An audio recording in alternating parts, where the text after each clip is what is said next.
Okay, welcome to another Happy Histories with Michael video. And today I've brought you to Covent Garden, you know, a really popular tourist spot in London, but not without reason. It's got a very interesting history. It's called Covent Garden, but that actually originally it was Convent Garden. And this is where there was a nunnery, and the nuns would, they'd have a garden here, and they would provide the food for Westminster Abbey, for all of the monks at Westminster Abbey. But it really came on the map in the 1600s when the Earl of Bedford commissioned Inigo Jones to build an Italian-style piazza here in London. And he went to work, and it became very popular. Lots of wealthy people came here, and it was like the Mayfair of its day. Unfortunately, actually, during the Civil War, a lot of royalists were here. I mean, you can tell by the names of the streets. You had King Street, Charles Street, Henrietta Street. So all of these people, they were marked men by the parliamentarians. So they moved out, and eventually they moved over to Mayfair, and the place fell into disrepair and disrepute, and it became a fruit and veg market and a flower market, and also is famous for brothels and gambling and things like this. But as a fruit market, this is where it kind of came onto our screens, and this is where I remember it, because just over there we have St. Paul's Church, which is actually called the Actors' Church, and this is the centre of Theatreland. So all of the actors and the people in the theatre, this is where they would worship if they were that way inclined. And the arch just over there, in the play by Bernard Shaw, the film version of it, My Fair Lady, this is where Eliza Doolittle was selling flowers to Henry Higgins. And very iconic piece of cinema, just that shot there. The church there is now actually the only building of Inigo Jones' original plan that still stands. And it's a peculiar church because you would think that it looks like the entrance, but the Bishop of London, William Laud, he insisted. He was a stickler for tradition, and he said no, the altar must face east.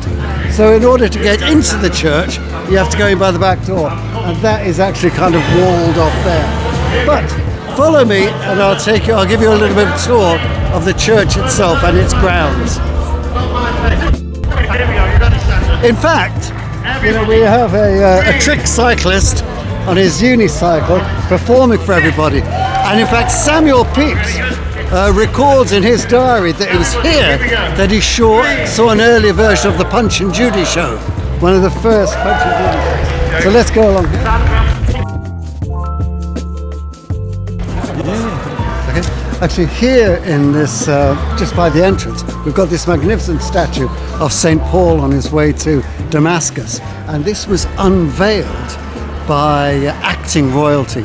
None other than Dame Judi Dench unveiled this for posterity. Okay.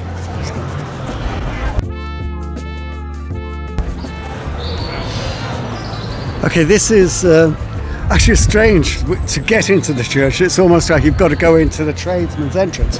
And we're in now this lovely, lovely park, which was in fact a graveyard in days gone by.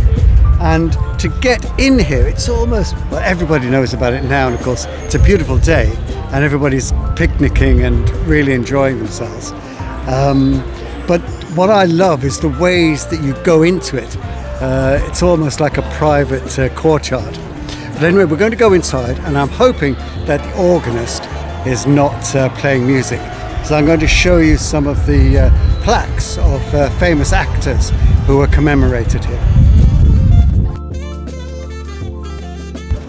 Now, the Bedford family who commissioned the whole Covent Garden project, the Piazza project, Earl Bedford, he said to Inigo Jones, look, just make a church like a barn. You know, we're not high church. We want a simple place of worship. But Inigo Jones turned around to me and said, I will make you the finest barn in Christendom. And if you look around, it really is a sight to behold. It's really lovely. And of course, as I said before, we've got lots of these plaques to famous actors. And the one I'm always drawn to is Peter O'Toole. You know, he burst onto our screens with Lawrence of Arabia, and he's graced our screens up until the time of his death.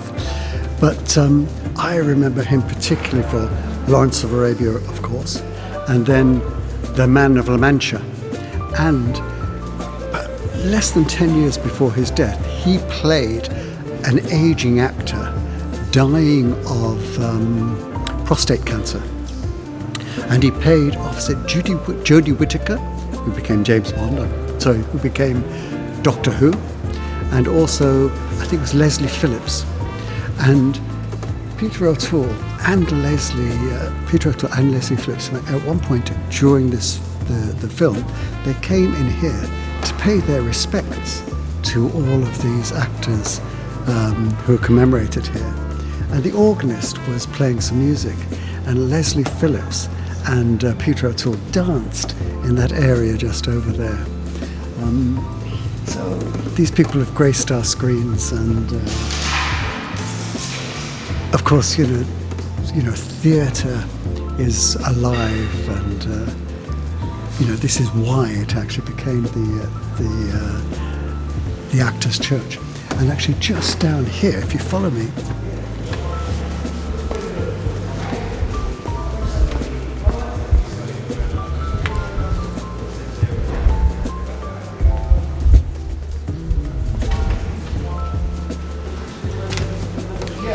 Here we have a mock-up of a stage, and here in the church somebody built this, and he explained to people, to give lectures to people about how the theatre works.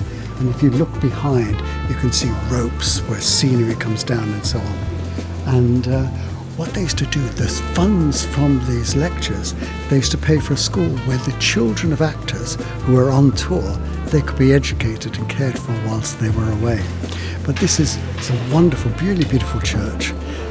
Covent Garden is a lovely spot, a bit touristy, but if it gets a bit too much for you, just go into the wonderful park that they have behind. Okay, thank you for watching, and look out for some more of our videos.